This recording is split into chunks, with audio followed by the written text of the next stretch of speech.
ውድ የሶሻል ሚዲያ ተጠቃሚዎች ጌታ ይባርካችሁ።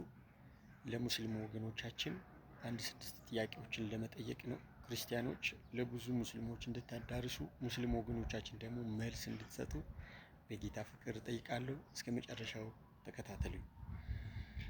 ጥያቄ ቁጥር 1 ለሰው ልጅ የዘላለም ሕይወት የሚሰጥ አምላክ ብቻ እንደሆነ ይታወቃል። ጌታችን መድኃኒታችን ኢየሱስ ክርስቶስ በምድር በነበረ ጊዜ ሲያስተምር እኔ የዘላለም ሕይወት እሰጣለሁ ከእጄ ማንም ሊወስድ አይችልም በማለት ተናግሯል። ለዚህ ሙስሊም ወገኖቻችን መልስ እንድትሰጡ በጌታ ፍቅር እንጠይቃቸዋለን። ዮሐንስ ወንጌል መጽሐፍ ምዕራፍ 10 ከቁጥር 28 እስከ 33 ድረስ ይህ ሐሳብ ይገኛል።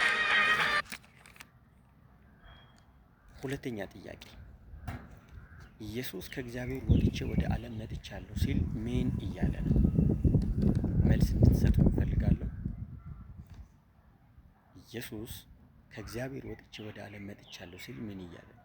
ዮሐንስ ወንጌል 16 27 እስከ 28 የምታገኙት ይሆናል።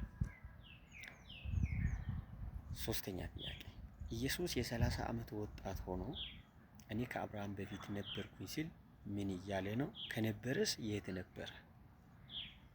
ዮሐንስ ወንጌል መጽሐፍ ምዕራፍ 8 ከቁጥር 58 ላይ ይህ ሐሳብ ይገኛል። አራተኛ ጥያቄ ኢየሱስ ራሱ አምላክ እንደሆነ ይናገራል። ሰይጣን እሱን በተፈታተነው ጊዜ አምላክን አትፈታተነው ተብሎ ተጽፏል በማለት ሲመልስለት እንመለከታለን።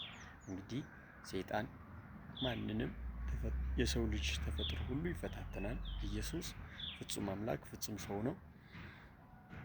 በሰውነቱ ሰውን የማዳንን ስራ ለመስራት ነው የተገለጠው።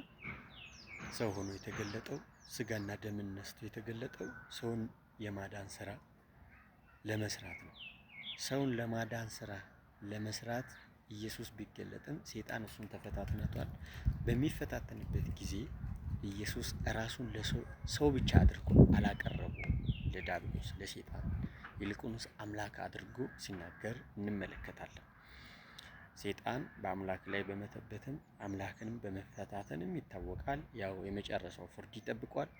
ኢየሱስ ራሱን ግን አምላክ እንደሆነ የተናገረበት መጽሐፍ ቅዱስ ክፍል ሉቃስ ወንጌል መጽሐፍ 4 ከቁጥር 12 ላይ እናገኛለን። አምላክ እንደሆነ እየተናገረ ነው። መልስ እንድትሰጡኝ እፈልጋለሁ። አምስተኛው ጥያቄ የሰው ልጅ በምድር ከተፈጠረ ጀምሮ ቅዱሳን የሰማይ መላእክቶች የሰውን ልጅ ጌታ ብለው አያውቁም። ሉቃስ ወንጌል መጽሐፍ 2 ከቁጥር 12 ላይ ኢየሱስን ጌታ ብሎ ሲናገሩ እንሰማለን። አብርሃም አልተባለም፣ ሙሴ አልተባለም። ማንኛውም የሰው ልጅ በቅዱሳን መላእክት ጌታ ተብሎ አልተጠራም። መላእክቶች ከሰዎች በእውቀት በኃይል በጥበብ የሚበልጡ ከሰዎች ቀድሞ የተፈጠሩ በኃይልም የሚበልጡ ሆኖ ሳሉ የሰውን ልጅ አንድንም መጽሐፍ ቅዱስ ክፍል ውስጥ ጌታ ብለው አያውቁም። ኢየሱስን ግን ጌታ ክርስቶስ ተወልዶላችኋል ብሎ ሲናገሩ እንመለከታለን። ለዚህ በቂ መልስ እንድትሰጡ እፈልጋለሁ። መላእክቶች ቅዱሳን መላእክቶች ኢየሱስን ለምንድን ነው ጌታ ብለው የጠሩት? መልስ እንድትሰጡ እፈልጋለሁ። ስድስተኛ ጥያቄ ከኢየሱስ ክርስቶስ በፊት የነበረው ነቢዩ ኢሳያስ 600 ዓመት በፊት የነበረው ነቢዩ ኢሳያስ እሱ አምላክ እንደሆነ ይናገራል።